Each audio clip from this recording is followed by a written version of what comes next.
عم ابو هاني، السلام عليكم. شلونك؟ شلون صحتك؟ شلون امورك؟ هذا الرجال عندنا هي انحفر بير 400 متر.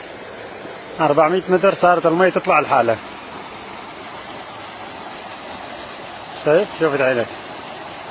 يعني على مسافة 400 متر بعد ما حفر صارت المي تطلع لحالها بعد. اللهم صل على النبي.